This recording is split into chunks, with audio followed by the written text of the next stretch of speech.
Depuis le début, c'est leur message. On ne laissera pas faire. Depuis le début, ils ont donné du renseignement qu'ils continuent à donner. Ils continuent à donner de l'armement en assez grand nombre. Ils donnent de l'argent pour acheter des obus, des munitions. Mais c'est tout. Et ce que disait Isabelle Lasserre à l'instant, c'est exactement ça. C'est-à-dire que jusqu'où ils ne laisseront pas faire.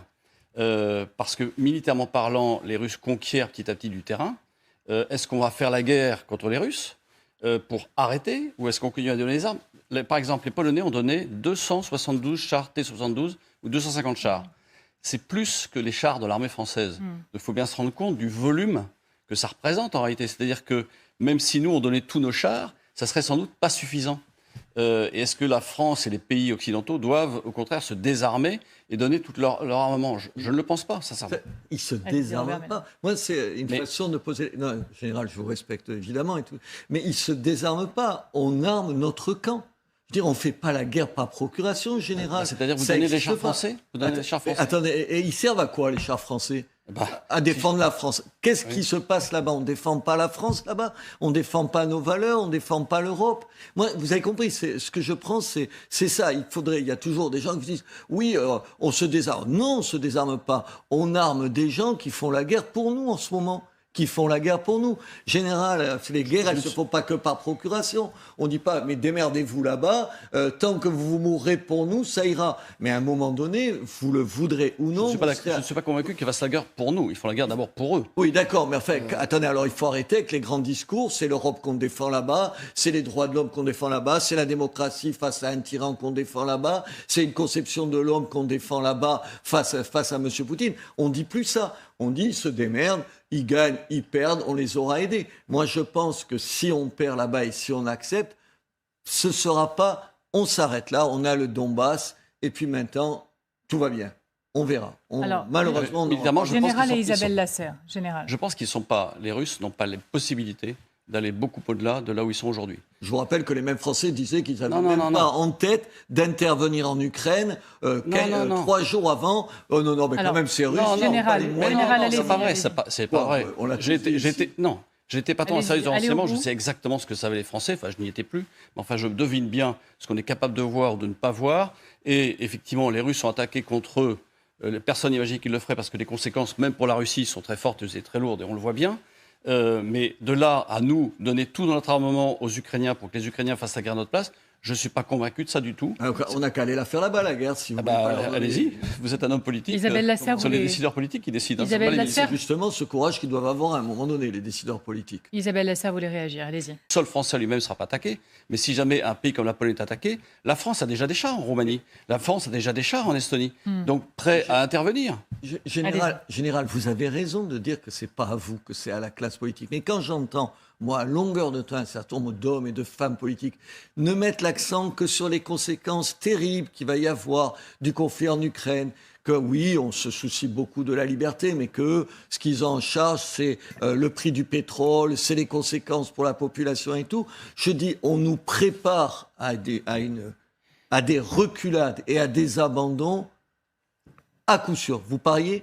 Les mêmes qui nous disent aujourd'hui, et je le dis, des camps de droite, de l'extrême droite, de la gauche, qui nous expliquent à longueur de temps, demain, regardez les conséquences qu'il y a sur la guerre en Ukraine. Oui, il y a des conséquences. Il y en aura. Il faut arrêter de mentir aux gens. Il faut leur dire, oui, vous aurez des conséquences. Oui, on va y revenir tout à l'heure. Demain, vous aurez le prix à payer de cette guerre. Il y a un prix à payer des guerres. On ne fait pas la guerre, même quand c'est pas soi, quand elle se fait avec des alliés, sans qu'il y ait de conséquences politiques et de conséquences pour chacun.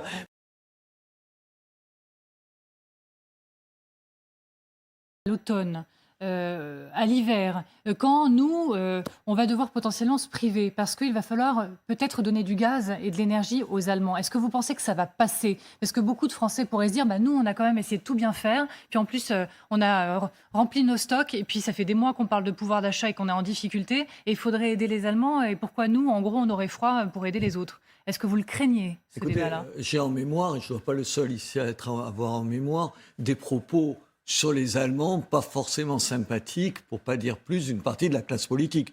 Il ne faut pas beaucoup pousser un certain nombre pour que sur les Allemands en particulier, on tienne un discours qui rappelle, là encore, des propos qu'on n'a pas envie de tenir. Donc je suis curieux de voir là aussi le courage d'une partie de la classe politique, à droite comme à gauche, de nouveau, qui aura le courage de dire oui, il faut être solidaire avec les Allemands. Quoi ce qui s'est passé avant, il faudra l'être parce qu'on n'a pas de solution. En tout cas, à court terme, moi je veux bien. La politique, c'est aussi gester. Attendez, c'est gérer. Ensuite, vous me disiez, je suis maire de la ville. Oui, bien sûr, je suis maire d'une ville. Vous savez ce que moi j'ai demandé à mes services, c'est d'ores et déjà, je leur ai dit en septembre, je veux un plan sur la diminution de notre consommation. Et moi, je vais essayer de donner l'exemple. Je veux dire, t'es élu, il faut que tu donnes un exemple. Sinon, à quoi ça sert de dire aux gens, baissez d'1 degré votre thermostat si toi, t'es pas foutu de le faire dans ta ville. Nous, on emploie en gros, entre tout le monde là, ça fait 2700 fonctionnaires. Vous imaginez ce que, donc autant de gens qui travaillent, ce que ça consomme. On va donner des exemples. Madame, moi, je veux bien qu'on se projette à 10 ans.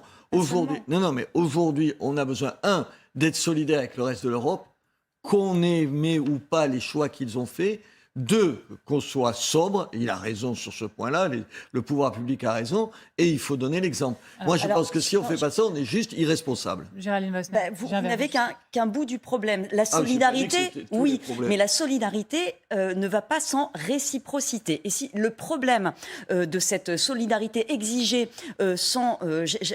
c'est même pas des contreparties, c'est qu'il faut avoir à un moment une politique et une pensée cohérente. L'Allemagne, ce qu'on redoute en France et ailleurs, c'est que alors effectivement, on peut tous baisser notre température d'1 degré, mais ça résoudra pas le problème des industries. C'est l'industrie qui va consommer énormément de gaz. Si effectivement l'industrie allemande s'effondre parce qu'elle est obligée de fermer, ça aura des répercussions sur les entreprises françaises. On est dans une économie intégrée à marché unique, donc la solidarité va être une nécessité. Mais on ne peut pas l'offrir sans contrepartie. Et je vous rappelle que l'Allemagne vient de fermer 3 centrales nucléaires au mois de décembre dernier, qu'elle n'a pas l'intention de les rouvrir et que le Bundestag, la coalition Vert-SPD au Bundestag allemand, a voté la semaine dernière la fermeture des 3 dernières centrales existantes et de rouvrir les centrales à charbon. Donc il y a un moment, vous montrez bien à quel point le débat est bien en train d'affleurer. Déjà, Robert Ménard, je me permets parce que je voudrais écouter aussi vos voix. On a le temps, on va le prendre, c'est ça qui est bien. Ce que représentent ces pays, aussi bien dans l'économie européenne, donc si à leur niveau, leur dépendance est plus importante, ça correspond quand même à des tout petits chiffres au niveau européen. Et l'Allemagne, peut-être, effectivement, le débat d'ailleurs est lancé en Allemagne sur comment on en est arrivé là, pourquoi on est arrivé dans une telle dépendance responsable et coupable, comme vous avez dit tout à l'heure. Donc c'est le moment de faire preuve de la solidarité européenne et de l'unité européenne dont l'Europe, jusqu'à présent, a réussi à faire preuve. Robert Ménard. Mais je pense exactement la même chose. Je pense que la classe politique, elle est aujourd'hui devant ses responsabilités, parce qu'il y a toutes les raisons que vous évoquez, mais on peut répondre à ça. Je veux dire, il faut juste un peu de courage. Est-ce que l'Allemagne le souhaite ? On n'a rien vu encore. Non, je parle de la classe politique ici. Ici. Ah, mais, oui. Par rapport à M. Orban, dont toute une partie de la droite a fait une espèce de modèle absolu. On allait là-bas comme on allait à la Mecque ou comme on allait à Lourdes pour se dire qu'on était en terre sainte et que c'était ce qu'on rêvait pour la France. Peut-être qu'au vu des positions de M. Orban depuis ces derniers mois, un certain nombre de gens ont ouvert les yeux, se sont dit que peut-être c'est pas le saint homme qu'on nous présentait. Oui, aujourd'hui, je pense que la classe politique, madame, elle est devant ses responsabilités. On est en guerre en Europe. Et à un moment donné, il faut prendre des responsabilités. Ça veut dire quoi ? Ça veut dire savoir le discours qu'on choisit.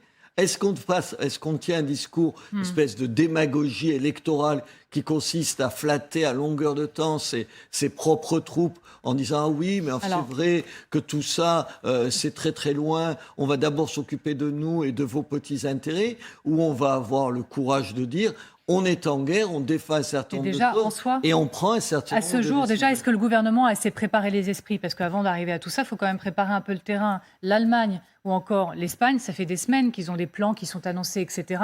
Est-ce que vous estimez... La France, Emmanuel Macron, c'est plutôt l'appel à la responsabilité, et quasi appel au calme aussi, à la responsabilité tout de même. Non, mais il y a un plan en préparation à la rentrée. Mais ailleurs, il est déjà annoncé.